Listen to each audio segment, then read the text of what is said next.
guys, it's your boy Luke here for another Draftkings preview, this time for our Week 14 value picks. And if you thought Week 13 had some good values, some good injury situations that opened up plays, just wait for Week 14. We have whole wide receiver cores out with COVID-19. Of course, your usual end of the year type of injuries, which is going to make for a very interesting Draftkings slate. So what we're going to do here is we're going to go through my top 6 options on the slate to go ahead and save some salary and spend up for some of those stud tier options. So without any delay at all, let's hop right into it.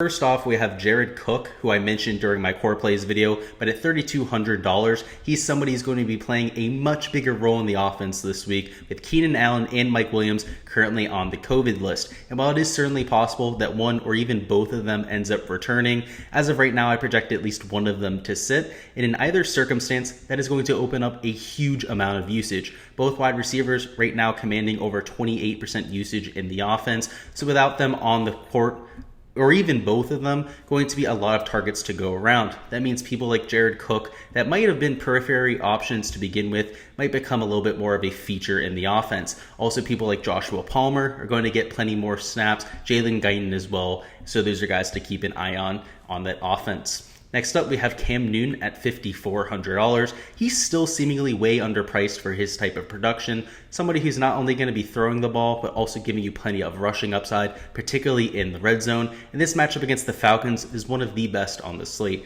It's one of the higher over-under games, but more importantly, the Falcons have been extremely inefficient on the defensive side of the ball. So at a 19.6 point projection, he not only gives you plenty of stacking ability with going to somebody like a DJ Moore or another option on that offense, perhaps at running back, but you could also go to him on his own. He's somebody you can use in a naked stack. Go ahead and take Cam Newton and hope that he runs for 1 or 2 touchdowns.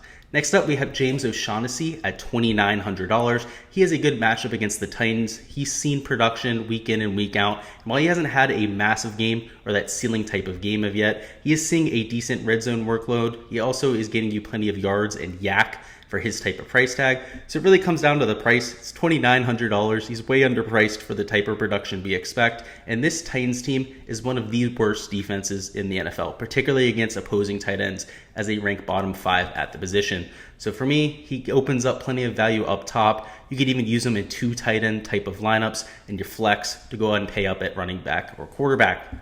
Next up, we have Byron Pringle at number 3. He's playing on that Chiefs team, and I love Patrick Mahomes and his matchup against the Raiders this week. And while a lot of attention is going to go to Travis Kelce and Tyreek Hill, and deservingly so, people on the outside like Byron Pringle, perhaps even somebody like a backup tight end or even a Clyde Edwards-Helaire could get plenty of usage as well. So it's not just the top end options that I like for the Chiefs. Byron Pringle at $3,200 is giving you a lot of flexibility like most of the people on this list. And I have him there at a 14.1 point projection. So it's definitely being slept on by the industry, being projected closer to 10 points at some major places. But for me, I definitely see him getting a little bit more usage. He's the clear number 2 or even number 3 wide receiver on this team at times.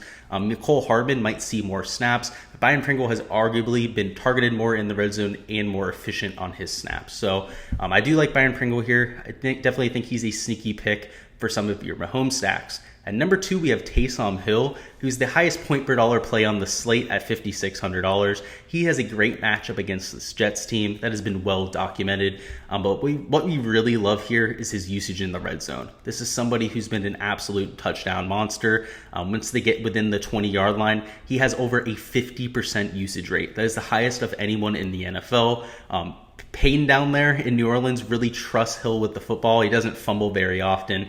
He's also one of the highest yards per carry players in the NFL. It's kind of fallen off a little bit as he's gotten the starting job. Was more effective in some of those special packages, some of those setup plays and whatnot, but still a very effective rusher. Is going to give you that kind of upside that a Lamar Jackson can. At number 1, Joshua Palmer, though, I promised we'd get to him. He's a minimum $3,000 this week, which is absolutely ridiculous, especially considering he could very well be the number 1 wide receiver this week. Again, Keenan Allen and Mike Williams on the COVID list. We are not sure about their status for Sunday. They're going to have to test negative, I believe, twice before then.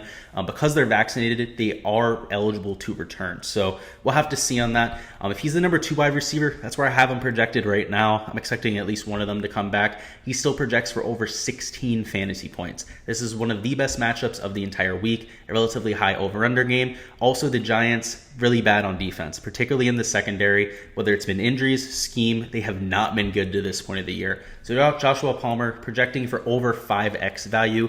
Again, if we end up getting both of those wide receivers rolled in, he's going to see a significant decrease in his value. But as of right now, as it stands, one of the best plays we've had for this entire year. That is all for the week 14 values. Go ahead and let me know down in the comments who you have as your favorite value pick this week. And as always, really appreciate you guys coming by and enjoying the content. If you guys have any questions for week 14 that I didn't cover here in the video, you can always go ahead and put those down in the comments as well. I'll get to them when I see them. I'm always willing to help out people that are new to DFS or just want to get better with their projections or whatnot. So feel free to put that down there. We're going to have even more NFL content dropping tomorrow. Those will be our fades and sleepers. And of course, on Sunday morning, we will have the weekly DFS live stream at 11:30. So see you guys then. Make sure to bring your questions by, and let's get this bread this week.